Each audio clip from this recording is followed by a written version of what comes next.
Vamos a iniciar ahora la descripción de las rutas oxidativas de la respiración celular. Vamos a hablar sobre todo de la respiración celular aerobia. Ya hemos comentado en otro vídeo que existe una respiración celular anaerobia muy restringida a unos determinados grupos de bacterias, en las cuales el aceptor de electrones es una sustancia distinta al oxígeno, suelen ser sulfatos o nitratos. En la respiración celular aerobia, el último aceptor de electrones va a ser el oxígeno, a diferencia de las vías anaerobias como la fermentación, en las cuales el último aceptor de electrones es una sustancia orgánica. En la respiración celular aerobia empezamos igual que en las fermentaciones con la glucólisis. La glucólisis se realiza en el citosol, en el citoplasma, y genera dos moléculas de piruvato a partir de una molécula de glucosa. Este piruvato, en el caso de las células eucariotas, va a entrar en la mitocondria y allí va a proseguir las rutas degradativas en lo que se denomina el ciclo de Krebs. El ciclo de Krebs también se llama ciclo del ácido cítrico, o también tiene otra denominación que es el de los ácidos tricarbosílicos, porque tienen 3 grupos carboxilos. Es una ruta metabólica circular. Eso significa que el primer sustrato de la reacción se recupera al final. Por lo tanto, hay una serie de entradas y salidas de materia. La entrada va a ser el acetil coenzima A. Por tanto, habría una etapa previa a lo que es el ciclo de Krebs, que es la decarboxilación del piruvato. Esta se produce en la matriz mitocondrial, que como bien recordamos es el medio interno de la mitocondria. Allí hay una enzima que es la piruvato deshidrogenasa, una enzima bastante compleja, que lo que hace es el piruvato que ha entrado en la mitocondria, lo que hace por un lado es, primero, decarboxilarlo, es decir, el piruvato pierde una molécula de dióxido de carbono para, concretamente, del grupo carboxilo, como vimos que pasaba también en la fermentación alcohólica. Se produce, por tanto, esa decarboxilación de tal modo que el piruvato, que tiene 3 átomos de carbono, pasa a un grupo acetilo, que es de 2 átomos de carbono, pero a la vez se produce una oxidación del grupo carbonilo a otro carboxilo, de tal modo que se convierte en un grupo acetilo. Por lo tanto, en definitiva, lo que se está produciendo en esta reacción son dos cosas a la vez: la decarboxilación, es decir, la pérdida de un átomo de carbono junto con 2 de oxígeno, y una oxidación, de tal modo que esos electrones son captados por el NAD+ para convertirse en NADH. Además, entra el coenzima A, que como bien dice su nombre, es pues una sustancia orgánica que actúa de cofactor y en este caso actúa de transferente de grupos funcionales para unirse al grupo acetilo, formando el acetilcoenzima A. Este sería el ciclo de Krebs.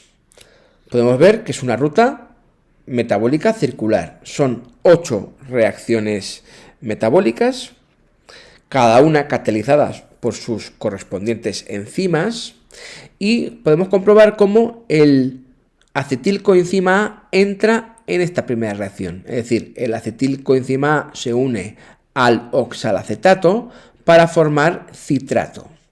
Podemos ver en sombra lo que correspondería al grupo acetilo, es decir, aquí tenemos un grupo carboxilo unido al coenzima A. Este grupo acetilo se incorpora al al oxalacetato para formar este citrato, que como podemos ver tiene 1, 2 y 3 grupos carboxilo. Por eso también el ciclo Krebs se llama el ciclo de los ácidos tricarboxílicos. Vemos que el coenzima A se desprende, ya ha realizado su función, y podemos comprobar cómo este citrato va transformándose en otros metabolitos para volver a dar de nuevo, al cabo de una vuelta, otra vez el oxalacetato, que se vuelve a recuperar. Por lo tanto, aquí nos van a interesar las entradas y salidas de este ciclo. Por tanto, el balance sería el que vamos a ver a continuación. Recordamos que el lugar donde se produce este ciclo de Krebs, igual que la decarboxilación del piruvato, es la matriz mitocondrial. Y por lo tanto, el balance que se establece sería el siguiente. Por cada molécula de acetilcoenzima A, que sería correspondiente a cada piruvato, se produce 2 salidas de dióxido de carbono. Es decir, podemos comprobar como a lo largo del ciclo, aquí vemos el rastro de estos átomos procedentes del piruvato y por tanto de la glucosa que entró en la glucólisis previa, y podemos comprobar que aquí tenemos una molécula de CO2 que se desprende y aquí tenemos la segunda molécula de dióxido de carbono que también se desprende. Por lo tanto, de un acetilcoenzima A que tiene, el grupo acetilo tiene 2 átomos de carbono, al final estos 2 carbonos se desprenden como dióxido de carbono. Podemos ver que el dióxido de carbono sería el estado de máxima oxidación del carbono y por tanto es aquí en el ciclo de Krebs donde se produce la oxidación máxima de esta molécula. Por eso se va a desprender, como son oxidaciones, electrones que van a ser recogidos por los correspondientes transportadores de electrones. En cuanto a la energía, podemos ver que en algunas de estas reacciones, concretamente en esta de aquí, es decir, aquella que transforma el succinilcoenzima A en succinato, podemos ver que se produce suficiente liberación de energía como para formar un GTP, que puede transformarse perfectamente en ATP. Por tanto, este GTP es lo mismo que decir un ATP. Por tanto, por cada acetilcoenzima A, es decir, por cada vuelta, ya tenemos 2 dióxidos de carbono desprendidos y un GTP, en definitiva ATP, formado. Y en cuanto al poder reductor, podemos ver que en 3 puntos concretos se producen oxidaciones que forman 3 NADHs. Sería este y este. Y otro punto más adicional donde los electrones pasarían al FAD para formar FADH2. Por tanto, se producen 3 NADHs y un FADH2.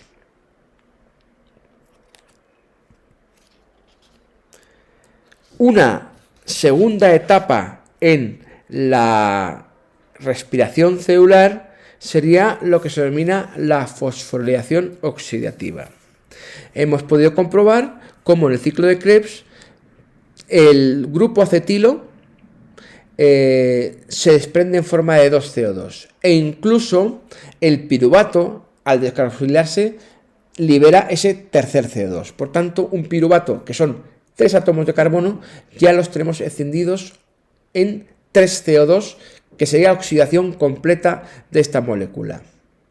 También hemos podido comprobar que se producen por cada acetilcoenzima A 3 NADHs y un FADH2. Cada uno de estos transportadores de electrones lleva a su vez 2 electrones que se han liberado en las reacciones oxidativas del ciclo de Krebs.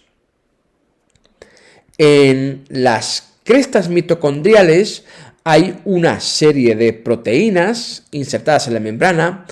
Tenemos que recordar que la membrana interna mitocondrial, que es la que forma estas invaginaciones hacia el interior que se llaman crestas mitocondriales, tienen una altísima proporción de proteínas, prácticamente un 80%. Buena parte de esas proteínas forman lo que se llama la cadena de transporte de electrones.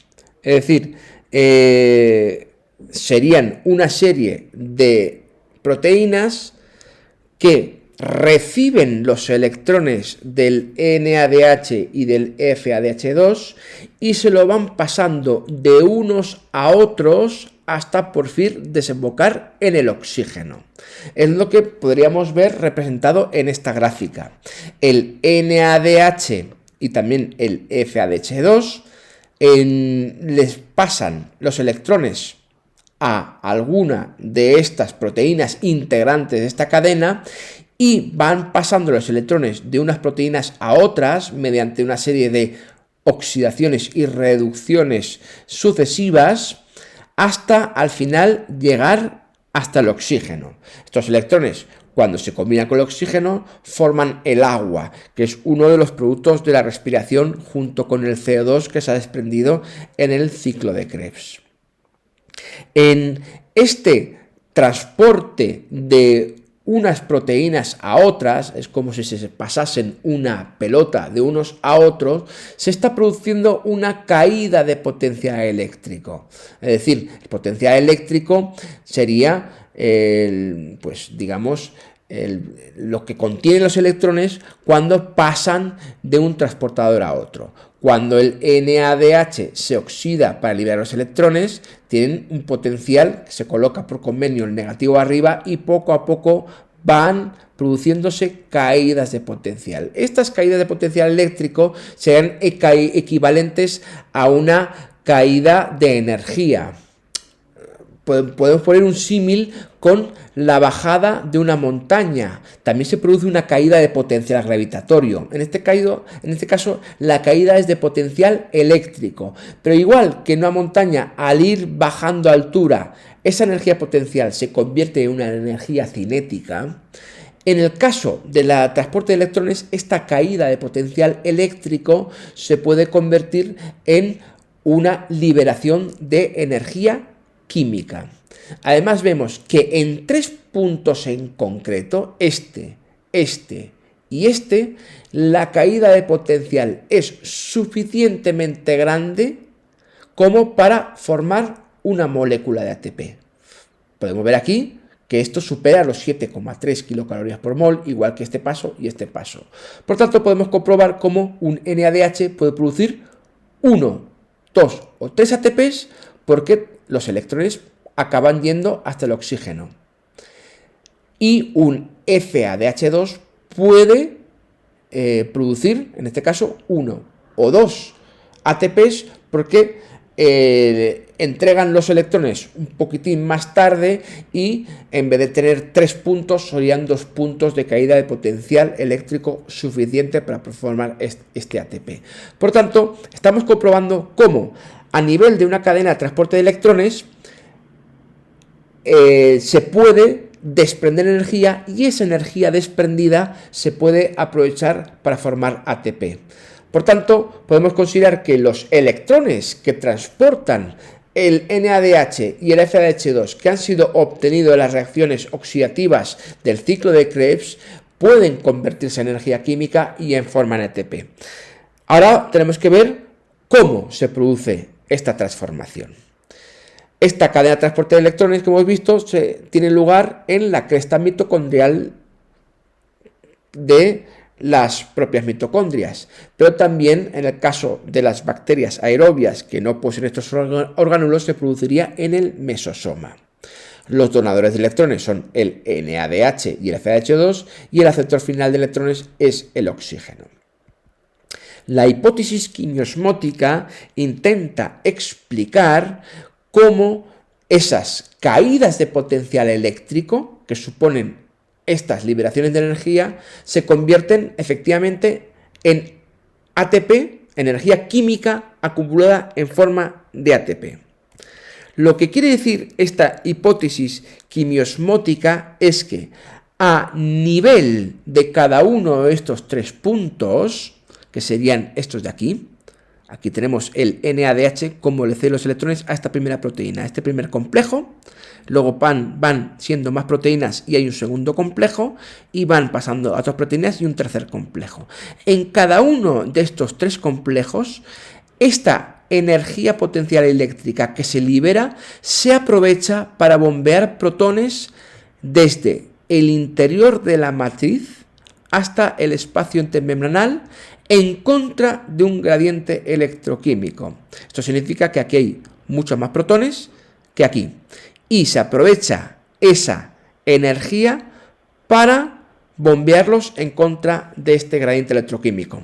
Cabe recordar que el transporte en contra de un gradiente electroquímico implica un gasto energético. Igual que la subida de algo implica, en contra de la gravedad, implica también un aporte de energía.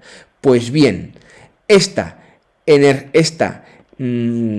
energía que se libera durante el transporte electrónico, esto como he mencionado aquí, se traduce en un bombeo de estos protones. Consecuentemente, se acumulan muchos protones en el espacio intermembranal con respecto a la matriz y habrá una tendencia a entrar. Es lo que llamamos una fuerza protonmotriz. Es decir, esa tendencia a restablecer el equilibrio de protones a un lado y otro lado de la membrana.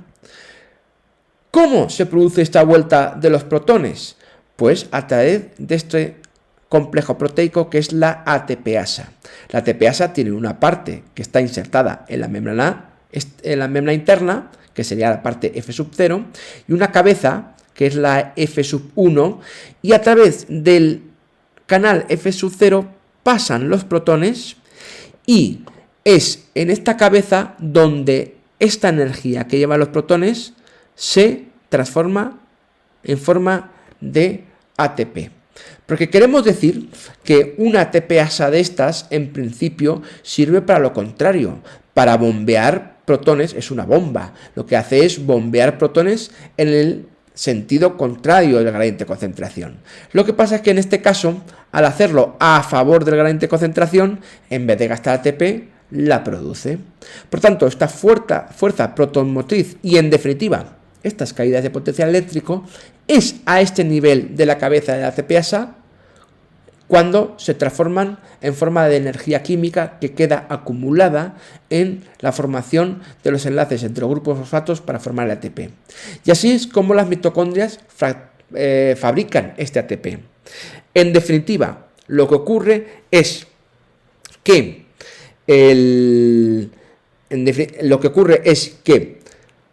la energía que se libera la oxidación del piruvato en 3 CO2, en 3 moléculas de dióxido de carbono, básicamente, salvo una fosforilación a nivel de sustrato, que sería la formación del GTP, básicamente se invierte en producir electrones. Estos electrones son capturados por el NADH y el FADH2 y estos electrones son pasados a la cadena de transporte de electrones para que se produzcan estas caídas de potencial. Esta caída de potencial eléctrico, como dice la hipótesis quimiosmótica, se traducen en una acumulación de protones en el espacio intermembranal que al volver de nuevo a la matriz por la ATPasa, al final se acaban convirtiendo en energía química en forma de ATP. En la cadena de transporte de electrones se encuentran los siguientes complejos proteicos: la NADH deshidrogenasa, la citocromo BC1, la citocromo oxidasa y el complejo que fabrica ATP, la ATP sintetasa. Además de estos complejos, también están implicados en el proceso dos transportadores móviles, la ubiquinona y el citocromo C. Otros componentes claves en este proceso son el NADH y los electrones que transporta, los protones, el oxígeno molecular, el agua y el ADP y el fósforo inorgánico que se combinan para formar ATP.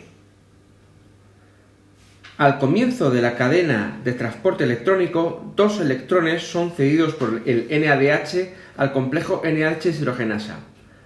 Acoplado a este transporte se produce el bombeo de un protón por cada electrón. A continuación, los dos electrones son transferidos a la ubiquinona. Este es un transportador móvil, pues transporta los electrones a través de la bicapa lipídica hasta el complejo del citocromo BC1, Cada electrón es entonces cedido desde el citocromo BC1 hasta el citocromo C. El citocromo C acepta los electrones de uno en uno. Un protón es bombeado a través del complejo por cada electrón transferido. El siguiente paso importante ocurre en el complejo de la citocromo C oxidasa.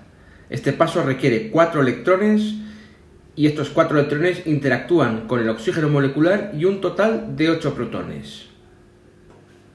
4 electrones, 4 protones y el oxígeno molecular se combinan para formar 2 moléculas de agua. Los otros 4 protones son bombeados a través de la membrana. Esta serie de etapas con bombeo de protones genera un gradiente. La energía potencial asociada a este gradiente, la fuerza potromotriz, es utilizada por la ATP sintetasa para fabricar ATP a partir de ADP y el fósforo inorgánico.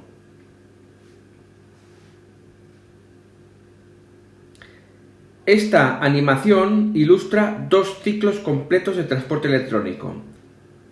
Debemos tener presente que en las células vivas tienen lugar simultáneamente muchos de estos ciclos, asegurando así el mantenimiento del gradiente de protones a través de la membrana.